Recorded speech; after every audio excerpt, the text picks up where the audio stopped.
Iran की राजनीति का सबसे बड़ा चेहरा, 36 साल तक सत्ता की कमान और अब हवाई हमले में मौत की खबर। नमस्कार, मैं हूं सुनील मिश्रा और आप देख रहे हैं चौपाल डेली लाइव। ईरान के सर्वोच्च नेता अयतुल्ला अली खामनेई अब नहीं रहे। ऐसी खबरों ने पश्चिमी एशिया के सियासत को हिला दी है। अमेरिकी और इजरायली हमले के बीच उनकी मौत की सूचना आई है।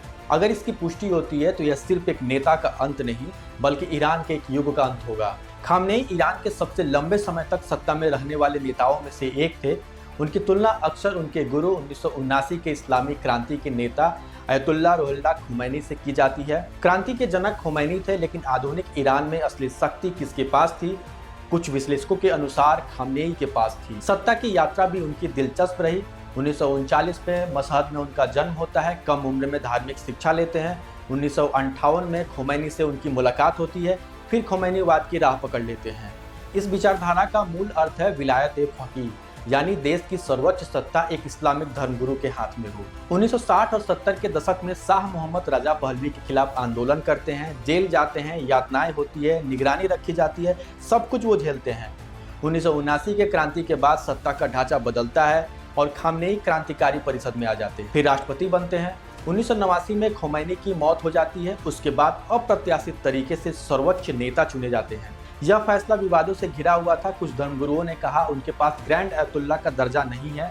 फिर संविधान बदला जाता है और खामनेई की कुर्सी और मजबूत हो जाती है। 36 साल तक सत्ता के पीछे की क्या रणनीति थी? सर्वोच्च नेता के रूप में उनके पास सेना, न्यायपालिका, मीडिया, विदेश नीति, सब पर अंतिम अधिकार था। इस्लामिक रिवोल्यूशनरी गार्ड क्राफ्ट यानी IRGC धीरे धीरे देश की सबसे ताकतवर संस्था बन गई। खामनेई का उस पर सीधा प्रभाव रहा। उन्होंने अलग अलग राष्ट्रपतियों के साथ काम किया। हाशमी रफसंजानी की आर्थिक नीतियों को सराहा।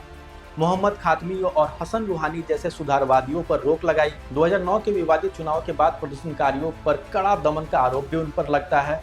हाल के सालों में आर्थिक संकट गहराया। 2025-2026 के प्रदर्शन को भी सख्ती से कुचला गया।